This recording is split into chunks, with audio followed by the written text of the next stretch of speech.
Nakakasukada tong China, hindi lang yan sa West Philippine Sea, kundi pati na rin sa illegal na pagkain.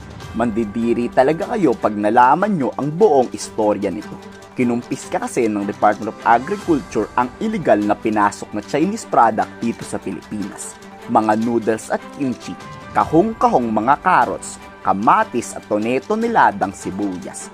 Lahat ng yan galing ng China, pero pinaghihinalaan tong peke dahil walang may pakitang dokumento ang mga Chinese na may-ari. Yes, pati po yan napepeke na ngayon. First of all, hindi natin alam kung safe yan, no? Kainin dahil walang papeles, walang health certificate, hindi dumaan sa phytosanitary inspection. So, mahirap na, di ba? Baka may sakit, may peste. Pinaiimbestigahan agad sa Department of Health to. Dahil kung totoong fake o peke ang mga produkto, makakaapekto ito sa kalusugan ng mga Pilipino. Nire-rekomenda nga ng DOH na sa local farmers na lang bumili. Makakasigurado pang safe. Titingnan natin kung ito ay may residues ng pestisidyo, microorganisms na nakakaapekto, kung safe ba ito. Talagang risky ito kung ito ay makakalabas. Makaka-apekto sa presyo yan sa mga kabuhayan ng ating mga farmers. Ano ang nalaman ng DOH matapos imbestigahan? Ayon, kumpirmadong may halong kemikal na nakakasama lalo na sa mga bata. Yes po, opo, peke tong mga to. Tinitignan tuloy ng DA kung dapat bang iban ang gantong klaseng pagkain mula sa China. Susuriin nga lahat ng galing ng produkto mula sa mga Chinese.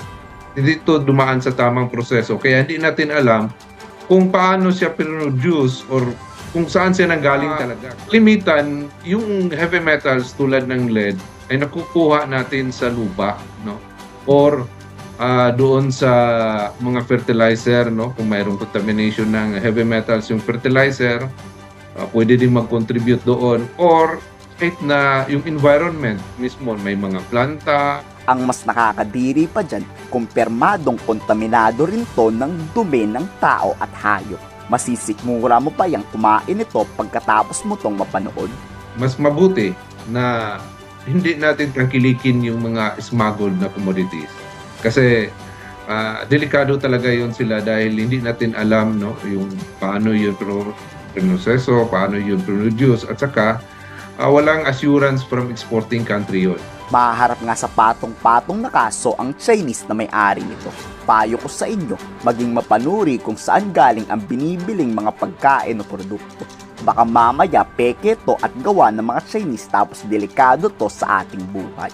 There are two ways of bringing in goods na ganito. It is by way of outright smuggling o yung direct smuggling na tatawag or technical smuggling. Pero nonetheless po, yun, ang ipa-file po natin kaso, criminal case po on smuggling po. Iban ang lahat ng Chinese product at itigil na ang pagbili nito. Kayo, kakain pa ba kayo ng Chinese product o hindi na? Boycott China na dapat, diba? E komento sa baba ang salobi.